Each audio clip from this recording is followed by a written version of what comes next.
இப்போ கிட்டத்தட்ட 3000 கிலோமீட்டர் தொலைவுல மேற்காசியாவுல நடக்கிற ஒரு போர், சென்னையில இருக்கிற உங்க வீட்டு சமையல் எரிவாயு சிலிண்டர் எத்தனை நாள் கழிச்சு உங்க கைக்கு வரும் அப்படிங்கறத தீர்மானிச்சிட்டு இருக்கு. ஆமா. இது ஒரு ரொம்ப ஆச்சரியமான விஷயம்தான். அதே நேரத்துல பாத்தீங்கன்னா, நம்ம எதிர்கால தொழில்நுட்பங்களுக்கு ரொம்பவே தேவையான தாமிரம், அதாவது காப்பர், அதோட விலைய பல வருஷங்கள்ல இல்லாத அளவுக்கு அதல பாதாளத்துக்கு இதே போர் தள்ளி இருக்கு. முரண்பாடா இருக்குல்ல? இதுதான் கண்ணுக்கு தெரியாத அந்த மாபெரும் வலைப்பின்னல். கண்டிப்பா. உலகளாவிய விநியோகச் சங்கிலி, அதாவது இந்த சப்ளை செயின் இப்படிதான் இயங்குது. ஏதோ ரொம்ப தூரத்துல நடக்கிற புவிசார் அரசியல் நிகழ்வுகள் நம்ம அன்றாட வாழ்க்கையோட எந்த சம்பந்தமும் இல்லாதது போல தோணும். ஆனா ஆனா உள்ளுக்குள்ள நிறைய கனெக்ஷன் இருக்கு. வீனங்கள் ஒளிஞ்சிட்டு இருக்கு. அந்த பலவீனங்களை அலசுறது தான் நம்மளோட இன்றைய குறிக்கோள். இந்த விரிவான அலசல்ல நம்ம எடுத்துக்கிட்ட ஆதாரங்கள் பொருளாதாரம், எரிசக்தி கொள்கைகள், அப்புறம் நிர்வாக விதிகள் பத்தின பல கட்டுரைகள். ம்ஹும். இது எல்லாமே தனித்தனி திசைகள்ல இருந்து வந்தாலும் உலகளாவிய நிகழ்வுகள் எப்படி இந்தியாவோட சமையல் அறையில இருந்து ஆட்சி நிர்வாகம் வரைக்கும் ஆழமா பாதிக்குது அப்படிங்கறத ஒரு நேர்கோட்ல நமக்கு உணர்த்துது. சரியா சொன்னீங்க. எதையும் ரொம்ப சீக்கிரமாகவும் அதே சமயம் ஆழமாகவும் கத்துக்க விரும்புற உங்களுக்காகவே தான் இந்த விரிவான அலசல். இப்போ நம்ம சப்ளை செயின் எவ்வளோ பலவீனமானது அப்படிங்கறத உங்க வீட்டு சமையல் அறையில் எரிஞ்சிட்டு இருக்கிற நெருப்புலேருந்தே தொடங்குவோம். அதாவது நீங்க மேற்காசிய போர் காரணமா ஹார்மோஸ் நீரிணையில அந்த ஸ்ட்ரெய்ட் ஆஃப் ஹார்மோஸ்ல கப்பல் போக்குவரத்துல ஏற்பட்ட தடைய பத்தி பேசுறீங்க. ஆமாங்க, அதேதான். இந்த தடையால பாத்தீங்கன்னா இந்தியாவோட 54% எல்பிஜி விநியோகமும் 30% எல்என்ஜி விநியோகமும் பாதிக்கப்பட்டிருக்குன்னு தரவுகள் சொல்லுது. ஹம் ரொம்ப பெரிய பாதிப்பு இது. இந்த நெருக்கடியை சமாளிக்க பெட்ரோகெமிக்கல்ஸ் உற்பத்தியை மாத்தி எல்பிஜி உற்பத்தியை 40% அரசு ரொம்ப அவசரமா அதிகரிச்சிருக்காங்க. இருந்தாலும் சிலிண்டர் புக் பண்ணிட்டு காத்திருக்க வேண்டிய நேரம் நகரங்கள்ல 25 நாளாகவும் கிராமங்கள்ல 45 நாளாகவும் அதிகமா இருக்கு. இது மக்களுக்கு ஒரு பெரிய சிரமம் தான். இங்க எனக்கு ஒரு சின்ன சந்தேகம் வருது. இப்போ எல்பிஜி அப்படிங்கிறது நாம கடையில போய் பாட்டில் அடைக்கப்பட்ட தண்ணி வாங்குற மாதிரி. எல்என்ஜி அல்லது குழாய் வழியா வர்ற பிஎன்ஜி அப்படிங்கிறது வீட்ல குழாயை திறந்தா தண்ணி வர மாதிரி. சரியா? நல்ல உதாரணம். ஆமா. ரெண்டுமே வாயுக்கள் தான். ரெண்டும் ஒரே நீரிணை வழியா தான் கப்பல்கள்ல வருது. அப்படி இருக்கும்போது எல்பிஜி விநியோகம் மட்டும் ஏன் 54% அளவுக்கு இவ்ளோ கடுமையா பாதிக்கப்பட்டிருக்கு? எல்என்ஜி பாதிப்பு வெறும் 30% தானே இருக்கு. இதுக்கு பின்னாடி இருக்கிற வேதியியலையும் அந்த லாஜிஸ்டிக்ஸ் அறிவியலையும் நம்ம கொஞ்சம் கவனிக்கணும். இப்போ எல்பிஜி அப்படிங்கிறது புரோபேன் அப்புறம் பியூட்டேன் வாயுக்களோட கலவை. ஓகே. இத திரவமா மாத்துறதுக்கு ஒரு மிதமான அழுத்தமே போதுமானது. ஒரு குறிப்பிட்ட அழுத்தம் கொடுத்ததும் அது தன்னோட வாயு அளவுல இருந்து 260 மடங்கு சுருங்கிடும். ஓ, 260 மடங்கா? ஆமா. 1 to 60 வால்யூம் ஷ்ரிங்க் ஆகும். இப்படி சுருங்குறதால இத சாதாரண கப்பல்கள்லயும் லாரிகள்லயும் சிலிண்டர்கள்லயும் அடைச்சு எங்க வேணாலும் சுலபமா கொண்டு போக முடியும். அப்போ எல்என்ஜியை கையாள்றது ரொம்ப கஷ்டமா? ரொம்பவே கஷ்டம். எல்என்ஜி அப்படிங்கிறது மீத்தேன் வாயு. இத திரவமா மாத்தணும்னா -160°C அளவுக்கு ரொம்ப கடுமையா குளிரூட்டணும். -160°? ஆமா. அப்போ அது அதோட வாயு அளவுல இருந்து 600 மடங்கு சுருங்கிடும். ஆனா இந்த -160°ஐ எப்பவுமே மெயின்டைன் பண்ணி எடுத்துட்டு போக அதிநவீன தொழில்நுட்பம் கொண்ட கிரையோஜெனிக் கப்பல்கள் தேவைப்படும். ஓஹோ, சாதாரண கப்பல்ல கொண்டு வர முடியாது. கண்டிப்பா முடியாது. அந்த கிரையோஜெனிக் கப்பல்கள் இறங்குனதும் துறைமுகத்துல அதுக்கான பிரத்யேக உள்கட்டமைப்புகள்ல வச்சு அத மறுபடியும் வாயுவா மாத்தணும். அதுக்கப்புறம் குழாய்கள் மூலமா மட்டும்தான் வீடுகளுக்கு அனுப்ப முடியும். அதாவது இந்த குழாய்களை பதிக்கிறது அப்படிங்கிறது பல வருஷங்கள் ஆகிற ஒரு பெரிய இன்ஃப்ராஸ்ட்ரக்சர் வேலை. அதனால எல்என்ஜி பயன்பாடு ஒரு குறிப்பிட்ட எல்லைக்குள்ளேயே சுருங்கிடுது.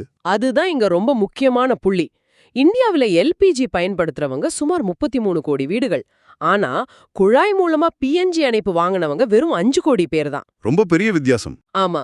மூளை முடுக்குகளுக்கெல்லாம் சிலிண்டர்களை கொண்டு போறது ரொம்ப ஈஸி அப்படிங்கறதால ஒட்டுமொத்த தேசமும் எல்பிஜி கப்பல்களோட தொடர்ச்சியான வருகையா மலை போல நம்பியிருக்கு. அதனால ஹார்மோஸ் நீரிணையில ஒரு சின்ன தடை ஏற்பட்டாலும் மொத்த சிலிண்டர் சப்ளை செயினும் அறுந்து போயிடுது. எக்ஸாக்ட்லி.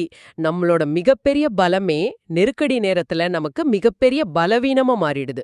சரி, இப்போ எரிசக்திக்கு ஒரு தட்டுப்பாடு வருதுன்னா கச்சா எண்ணெய் விலை உயரும். இது இயல்பான ஒரு விஷயம்தான்.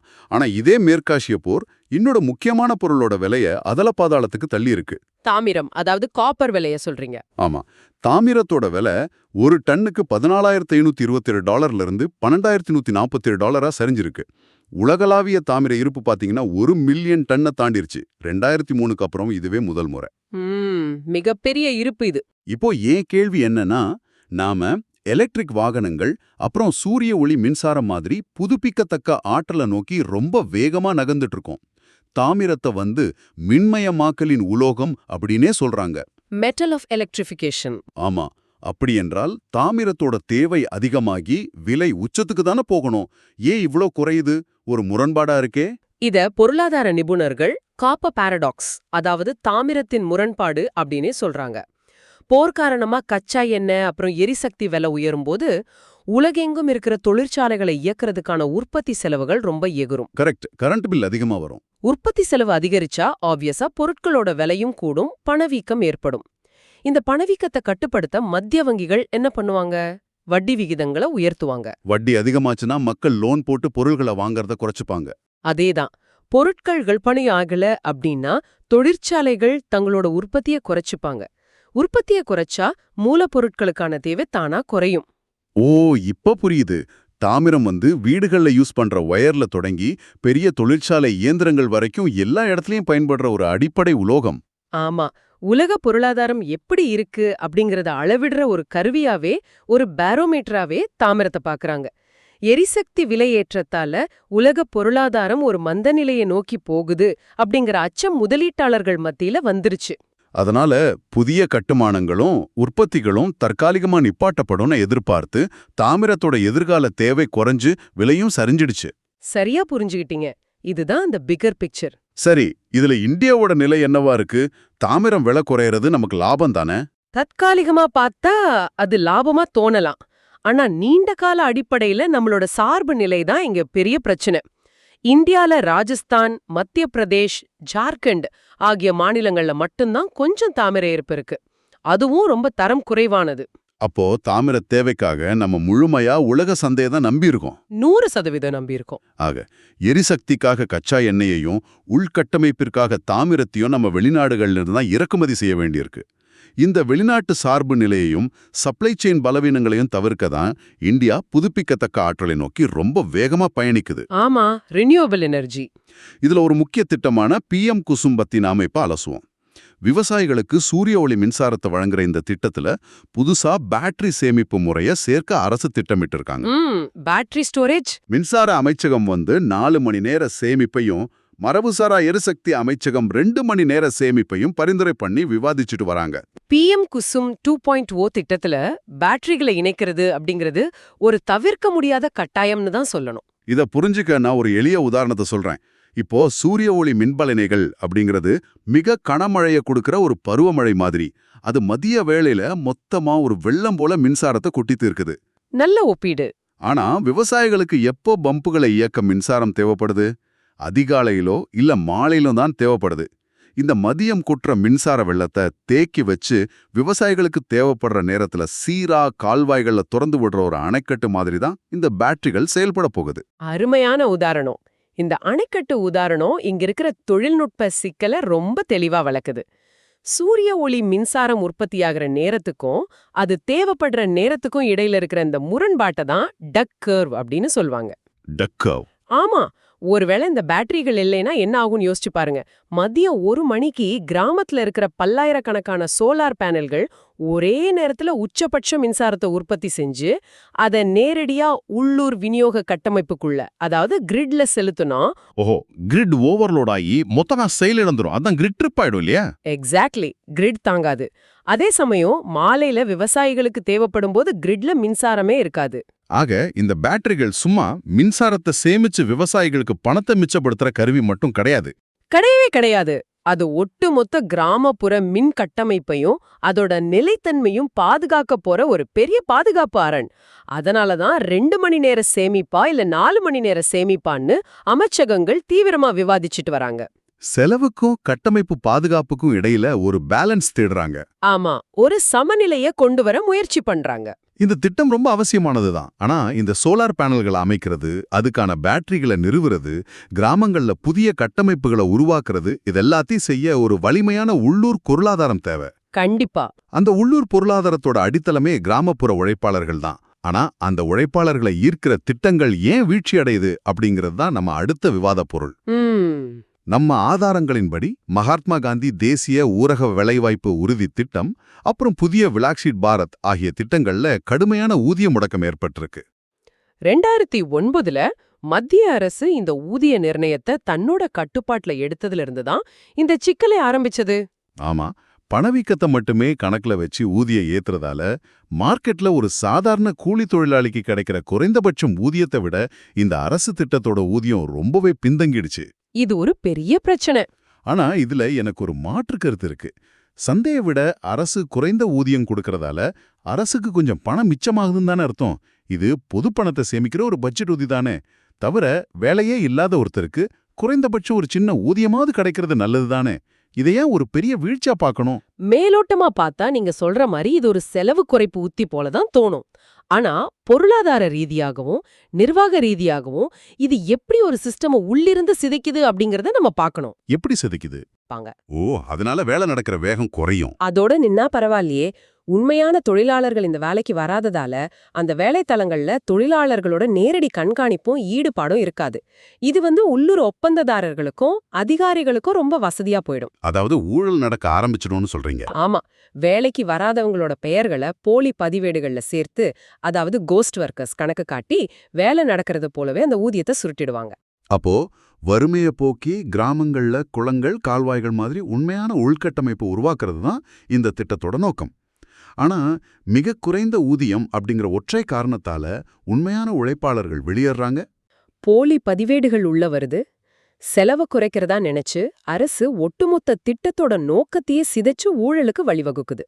ஒரு சின்ன ஊதிய முடக்கம் எப்படி ஒட்டுமொத்த சிஸ்டமோட நம்பகத்தன்மையும் அடிச்சு நொறுக்குது அப்படிங்கிறது இப்ப ரொம்ப தெளிவா புரியுது. அப்படி என்றால் இப்படிப்பட்ட கிராமப்புற திட்டங்கள்ல இருக்கிற ஊழல்களை தடுக்கிறதுக்கும் விவசாயிகளுக்கும் தொழிலாளர்களுக்கும் ஊதியங்களை முறையா சேர்க்கறதுக்கும் நேர்மையான சுதந்திரமான முடிவுகளை எடுக்கக்கூடிய நிர்வாக அதிகாரிகள் நமக்கு தேவை. சரியா? கண்டிப்பா தேவை. அந்த நிர்வாக இயந்திரத்தோட உச்சியில இருக்கிறவங்க தான் IAS அதிகாரிகள். ஆனா அவங்களோட அமைப்புக்குள்ளேயும் இப்போ ஒரு பெரிய நெருக்கடி நிலவிட்டு இருக்கு. நீங்க முன்னாள் IAS அதிகாரி கண்ணன் கோபிநாதனோட விவகாரத்தை தான் சொல்றீங்க. அது அந்த நிர்வாக நெருக்கடியை அப்பட்டமா காட்டுது. ஆமாங்க, அவர் 2019ல ராஜினாமா செஞ்சாரு. ஆனா 6 வருஷமா அந்த ராஜினாமா ஏற்கப்படாம முடக்கி வைக்கப்பட்டிருக்குன்னு செய்திகள் சொல்லுது. 2014ல திருத்தப்பட்ட அகில இந்திய பணிகள் நடத்தை விதி 3(1) படி அதிகாரிகளோட அரசியல் நடுநிலைமை ரொம்ப அவசியம். ரூல் 3(1). ஒரு அதிகாரி தன்னோட ராஜினாமாவை 90 நாட்களுக்குள்ள திரும்ப பெறலாம். ஆனா அரசியல்ல ஈடுபடுறதுக்காக ராஜினாமா செஞ்சிருந்தா அதை திரும்ப பெற முடியாது. இதுல ஷா ஃபைசல் அப்புறம் கண்ணன் கோபிநாதன் ஆகிய 2 பேரோட வழக்குகளை ஒப்பிடுறாங்க. இப்போ என் கேள்வி என்னன்னா, ஒரு அதிகாரியோட ராஜினாமாவை அரசு நினைச்சா எந்த காரணமும் இல்லாம காலவரையின்றி முடக்கி வைக்க முடியுமா? இந்த இடத்தைய தான் சட்டத்துல இருக்கிற சில இடைவெளிகளை, அதாவது லீகல் கிரே ஏரியாஸ கவனிக்கணும். விதிகளின்படி ஒரு அதிகாரி மேல எந்த நிலுவைத் தொகையோ அல்லது ஊழல் விசாரணையோ இல்லனா ராஜினாமாவை ஏற்கணும் அப்படிங்கிறது தான் பொதுவான நடைமுறை. ஓகே. ஆனா அதை எத்தனை நாட்களுக்குள் ஏற்கணும் அப்படிங்கிறதுக்கு எந்த ஒரு குறிப்பிட்ட காலக்கெடவும் சட்டத்துல கிடையாது. காலக்கெடு இல்ல அப்படிங்கறதால அது ஒரு முடிவற்ற முட்டுக்கட்டையா பயன்படுத்த முடியுதா? ஆமாம். இங்கதான் நீங்க ஷா ஃபைசலுக்கும் கண்ணன் கோபிநாதனுக்கும் இருக்கிற வித்தியாசத்தை பார்க்கணும். ஷா ஃபைசல் ராஜினாமா செஞ்சாரு, ஆனா அது அரசால அதிகாரப்பூர்வமா ஏற்கப்படல. இதுக்கிடையில அவர் தன்னோட ராஜினாமாவை திரும்ப பெற்று மறுபடியும் பணியில சேர்ந்துட்டாரு. ஆனா கண்ணன் கோபிநாதன் ஒரு அரசியல் கட்சியில இணைந்துட்டாரு. அதுதான் சிக்கல். விதிமுறைப்படி ஒரு IAS அதிகாரி அரசியல்ல ஈடுபடக்கூடாது. அவரோட ராஜினாமா இன்னும் ஏற்கப்படாததால சட்டத்தின் பார்வையில அவர் இன்னும் ஒரு அரசு அதிகாரி தான். அதனால அவர் விதியை மீறிட்டாருன்னு சொல்லப்படுது.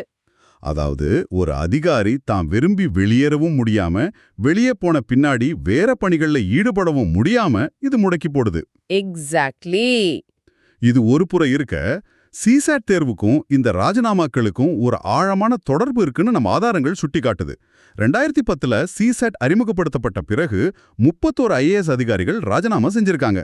சிசாட் தேர்வுக்கும் அதிகாரிகள் வேலையை விட்டு விலகுறதுக்கும் என்ன சம்பந்தம்?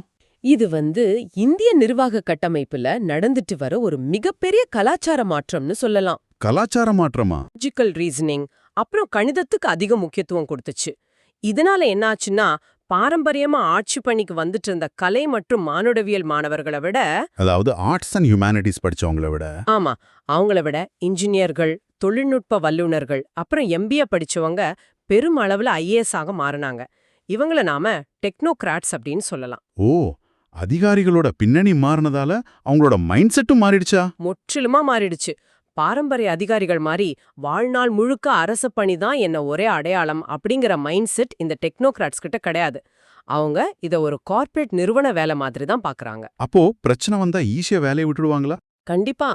பணியில அதிக அரசியல் தலையீடு இருந்தாலோ அல்லது இதைவிட சிறந்த வாய்ப்பு தனியார் துறையில கிடைச்சாலோ அடுத்த நிமிஷமே ராஜினாமா பண்ணிட்டு போக தயாரா இருக்காங்க.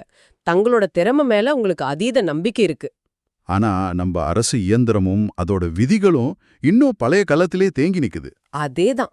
இந்த முரண்பாடு தான் இந்த அடுக்கடுக்கான ராஜினாமாக்களுக்கு முக்கிய காரணம். நாம இப்போ இந்த ஆழமான தேடலோட இறுதி பகுதிக்கு வந்துட்டோம்.